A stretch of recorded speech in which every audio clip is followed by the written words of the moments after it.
Hello? Hey, driver, it's Jim. Yeah, what's going on? I was trying to see where you at. Oh, where I'm at? Yeah. Man, I'm on my way. Okay, so when are you gonna be there? When I be there, Yeah. honestly, I'm probably gonna be like about 30 minutes, an hour late, man. Did you say 30 minutes to an hour late? Yeah. What happened? What's going on? What happened? Yeah. I ran into some traffic. Sure. Well, they might not be able to unload you when you get there. They might not be able to what? They might not be able to unload you when you get there. They might not be able to unload me. No. I mean, I'm only gonna be like 30 minutes, an hour late, man. But they close after 2 o'clock. They close They're out. no longer accepting loans Man, after 2 o'clock. Bruh, I'm on my way. Yeah. Hopefully I get there in time. But if they can't unload me, man, that's crazy. We're gonna have a problem. I mean, what problem? You're the one that's late. I mean, I can't control the traffic. And they can't control when you get there. All I can say is that you need to try to get there as soon as you can. Alright, I'll call you when I get there. All right, okay. Yeah. Good morning, my fellow truck drivers. Hopefully today will be a blessed and profitable day for you. Man, let's see. Today is December 14th, 2021, and we are about to get on the last leg of this run I took from Atlanta to, Lawson, Oklahoma. About 923 miles for 2,200, so just a little bit over $2 a mile. I think it was like $2.20 something a mile when I did the math. But yeah, man, it's another beautiful day. Man, okay.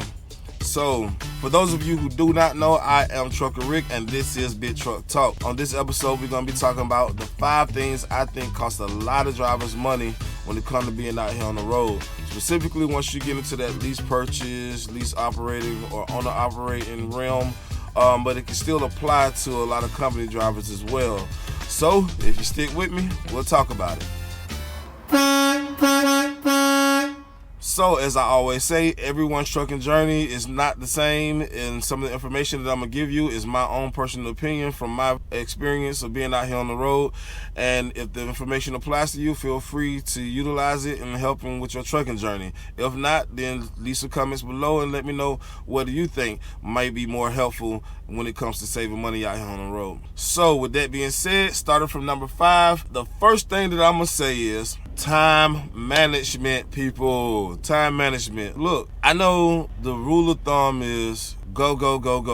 Get there as soon as possible. Forget everything else. And to an extent, I feel that. That's exactly what we do out here. But you have to also be mindful of your appointment times, how strict the facility is about appointments. You have to be mindful about really just getting up and going sometimes. Because I know for a lot of us, 10 hours just ain't enough. And we might get up, start our day, but we might waste an hour, 2 hours, 3 hours. If you waste 3 hours, you're really just ridiculous. But we might end up wasting a whole lot of time at the truck stop before we pull out. Or maybe we like to stop at every other truck stop along the way. We stopping 4 or 5 times a day, and that's really not good for your time management when you're trying to deliver loads, man. When you're trying to get the load off your truck and get on to the next one. As we all know, if you're not moving, you're not making money. So the first one I'm going to say is your time management. Be mindful of your 10-hour clock. Be mindful of your appointment times, because you don't want to end up showing up somewhere too early, so early to the point where you might end up running through your clock while waiting to get into a bay to get into a dock to get unloaded. You know what I'm saying? So you don't want to end up arriving at your destination far too early. Be mindful of those types of things. Cool, so now that we know about managing our time, my number 4 thing is going to be spending, people. Stop spending so much money in these restaurants and in these truck stops. Look, they want to make money off you as a trucker. Honestly speaking, rule of thumb for me is, in your federal taxes, they give you a per diem per day, right? And usually that per diem is right around $66 a day. For myself, my goal is to spend as little of that $66 a day as I can.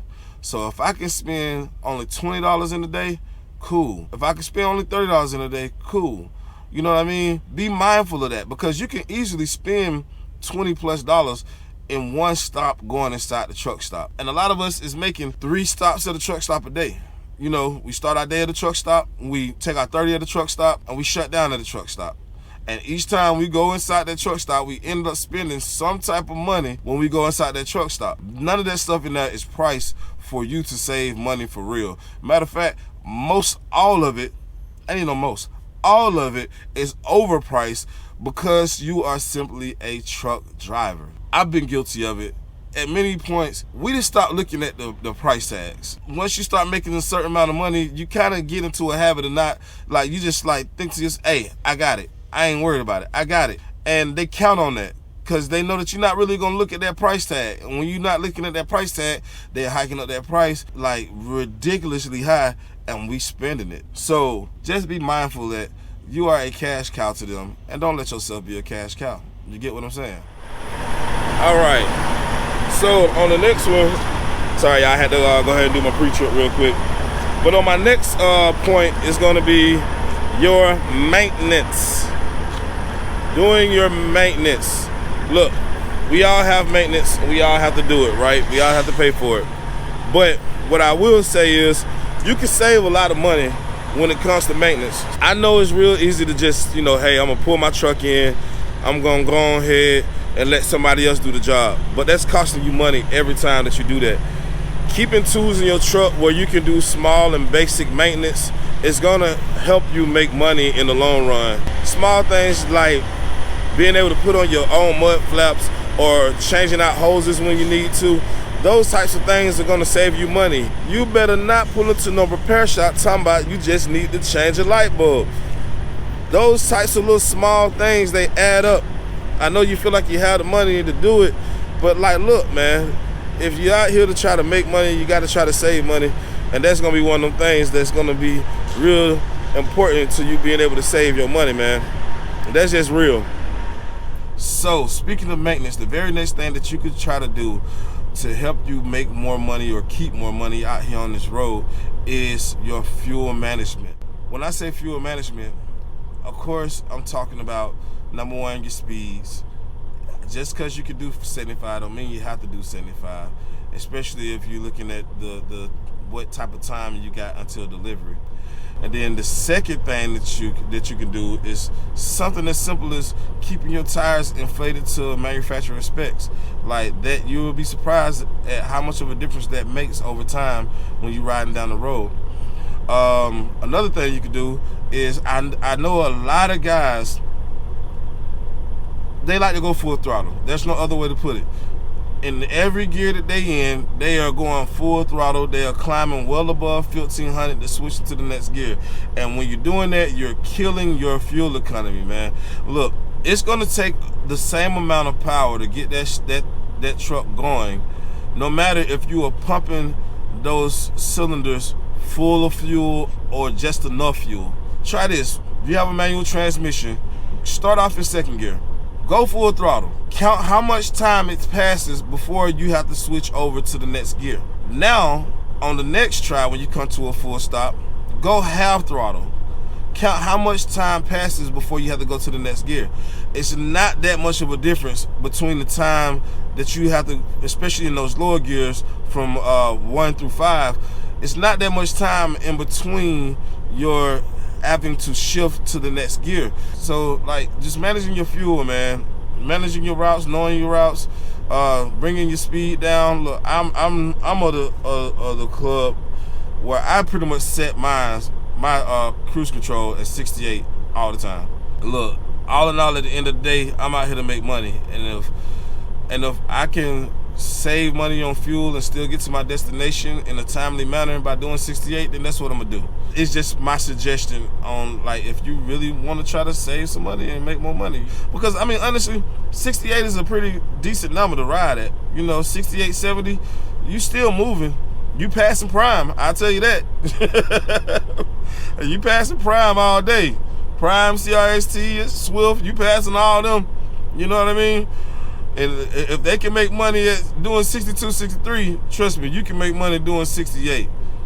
Try to keep that in mind. Save your money on fuel. Save money on fuel. Save money on fuel. Get your fuel cards. Join a truckers a trucking group. You know, Nastic or what is it? OIDA. Use their fuel cards. Get those fuel discounts. No, they're not as good as when you go to Landstar and all of them and Great Wide where they getting 60 cents off per gallon. But at least, you know, you're saving something per gallon. Do not buy fuel with a credit card.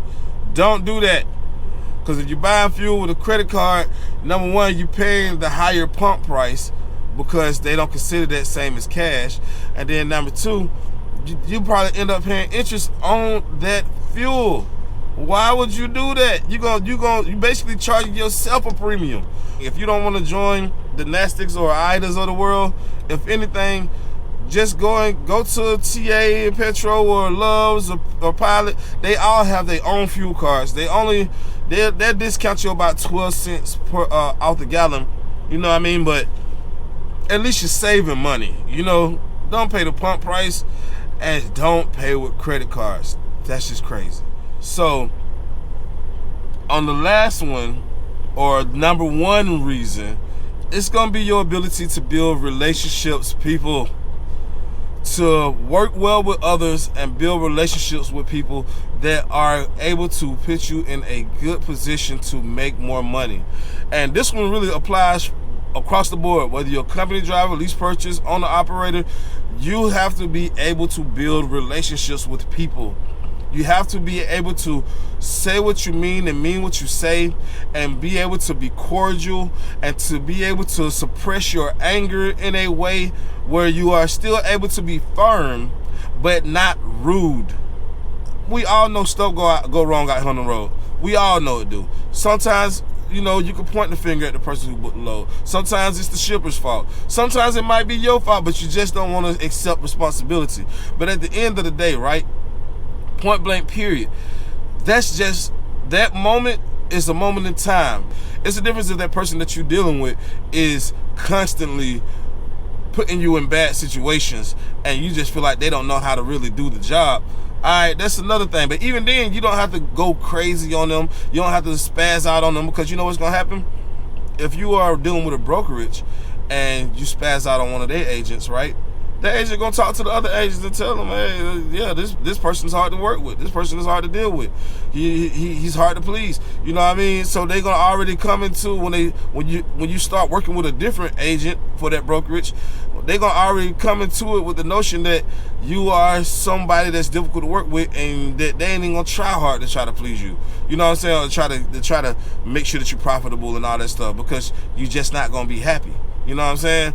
For a lot of us, we come from environments where being abrasive, being a little tough in our talk is embraced, and it is somewhat a means of survival. You get what I'm saying? But once you get into just a professional environment, period, let alone into owning your own company or trying to run things for yourself, we have to learn how to shed a little bit of that. Of course, if somebody talking crazy to you, you don't have to take that. But there are ways that you can utilize your words to make sure that they understand the message of, hey, I don't appreciate you talking to me like that, while at the same time remaining professional and not going off the deep end. When I worked for Road Runner Transportation, there was a guy in there that was responsible for booking the loads coming out of that warehouse, right? And he really booked loads coming out of Atlanta, Tennessee, Florida, pretty much like a whole of Southeast region. So like, if you got onto his bad side, you can bet and guarantee you're not gonna be getting no good loads coming out of there, or you might end up waiting. Is it right? No. But is it the truth? Yeah.